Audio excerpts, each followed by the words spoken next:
अब आता है भ्रम, भ्रम से स्पष्टता की ओर, भ्रम से स्पष्टता की ओर। कंफ्यूज थे, कह रहे थे कृष्ण भगवान से, मुझे समझ नहीं आ रहा कि करना क्या है। दूसरा अध्याय का 7वां श्लोक, कि मैं क्या करूं, सही क्या है गलत क्या है। तो भ्रमित हो गए थे। क्या हो गए थे? भ्रमित हो गए थे। परंतु अंत में मोह नष्ट स्मृति लब्धवा, जब पूरा हो गया तो भगवान ने कहा तेरा मोह खत्म हो गया, तेरा भ्रम खत्म हो गया क्या? तो क्या जवाब दिया अर्जुन ने? मोह नष्ट, मोह का मतलब होता है भ्रम, मेरा भ्रम नष्ट हो गया। स्मृति लब्धवा, स्मृति का मतलब मैं जो भूल गया था कि सही क्या है वो लग गया। तो आज आपको भगवान या हमारे गुरुदेव प्रभुपाद कहते थे, मैं आपको भक्त नहीं बना रहा, आप भ्रमित हो गए हो इसलिए भूल गए हो। जैसे ही आपका भ्रम खत्म होगा तो आपकी स्मृति वापस आ जाएगी। कौन सी स्मृति? कि हमारी भगवान के साथ रिश्ता क्या है, ये स्मृति वापस आ जाएगी।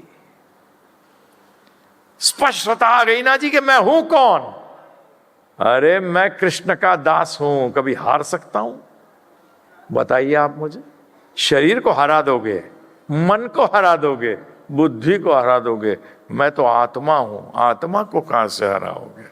बताइए आप मुझे, किधर से हराओगे आप आत्मा को? तो भ्रम खत्म। अर्जुन का 50 मिनट के अंदर, प्रभु जी 50 मिनट में भ्रम खत्म हो गया और स्पष्टता आ गई। मोह नष्ट स्मृति लब्धवा, क्या स्मृति वापस आई? ये आई कि मुझे आपकी आज्ञा पालन करनी चाहिए। ये वापस उनको ये स्मृति वापस आ गई कि मैं क्या कर रहा था, आपे गुरु आपे चेला बन रहा था, अपने आप को ही गुरु बना लिया था। मेरे हिसाब से ऐसा होता है, मेरे हिसाब से वैसा होता है। हैं जी? आपके जीवन में नहीं होता ऐसा, होता है। भ्रम से स्पष्टता आ जाएगी, और जहां स्पष्टता आ गई ना प्रभु जी, उस अवस्था को जीने के लिए आपको उस अवस्था को स्वयं जीना पड़ेगा आपको। जैसे मैं बार बार ये उदाहरण देता हूं, परंतु आप लोग उस उदाहरण पे ना कभी मनन नहीं करते,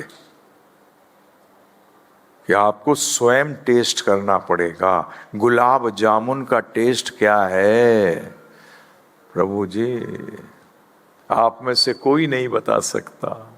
मीठा तो 50 चीज होती हैं, परंतु गुलाब जामुन का एक अपना टेस्ट होता है। रसगुल्ले का अपना टेस्ट है। जैसे मेरी धर्मपत्नी को रसगुल्ले ज्यादा पसंद नहीं है, उसको गुलाब जामुन पसंद है। और हमारे एक डिवोटी अवतारी प्रभु, उनको रसगुल्ले बड़े पसंद हैं, जबकि दोनों मीठे हैं। राधा रानी जी को मालपुए पसंद हैं और कृष्ण भगवान को माखन मिश्री। हैं जी? इंडिविजुअलिटी है, वहां भी ध्यान रखिएगा। आपका व्यष्टि खत्म नहीं होती। भगवान को करेले पसंद है, हाँ जी, कृष्ण भगवान को करेले पसंद है, और राधा रानी को तो अरबी पसंद है। परंतु टेस्ट अलग है, सॉल्टी हैं दोनों, परंतु अलग है। तो इसी तरीके से ध्यान रखिएगा कि आपको उस स्पष्टता पे जब आते हो, और पहली स्पष्टता का पहला भ्रम बताऊं क्या है आप सबका? पहला भ्रम यह है कि मैं शरीर हूं, मैं मन हूं। आप जब भी कुछ कहते हैं ना, मुझे पसंद आया, शरीर को नहीं, मन को। ध्यान रखना, जो इल्यूजन है ना, जो भ्रमित है ना, वो आप अपने आप को क्या समझते हो? कभी बैठना 2 मिनट के लिए और सोचना, हाँ यार ये पसंद नहीं आया। किसको पसंद नहीं आया?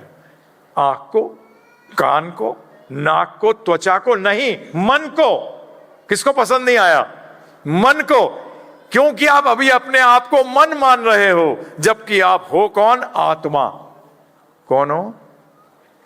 आत्मा हो आप। समझिए इस बात को। जिस दिन ये भ्रम जो आपका है, जिस दिन ये दूर हो जाएगा उस दिन स्पष्टता आ जाएगी। तो पहला भ्रम कौन सा समाप्त होता है? ध्यान रखिएगा, जीवन में सारी प्रॉब्लम आइडेंटिटी क्राइसिस की होती है। सारी प्रॉब्लम आप कौन हैं? मैं बॉस हूं, बस बॉस तो एक ही है। हैं जी, कृष्ण को छोड़कर और कोई बॉस है? मेरे को तो समझ आज तक नजर नहीं आया है प्रभु। मेरे कहने के अनुसार क्यों नहीं हो रहा, बताइए आप मुझे।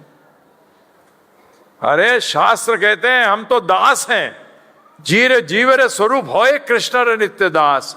वो कृष्ण भगवान का नित्य दास है। और ध्यान रखिएगा प्रभु जी, प्रभुपाद जी एक बहुत अच्छा उदाहरण देते थे, या तो कानून को मान लो और जेल के बाहर रहो, या बेटा कानून को मानना पड़ेगा जेल में रह के। दोनों जगह पे कानून तो मानना ही पड़ेगा।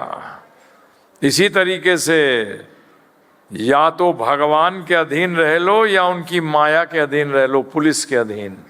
अब वो आपको डिसाइड करना है कहाँ रहना है। और जैसे ये स्पष्टता आ जाती है ना प्रभु जी, भ्रम खत्म हो जाता है।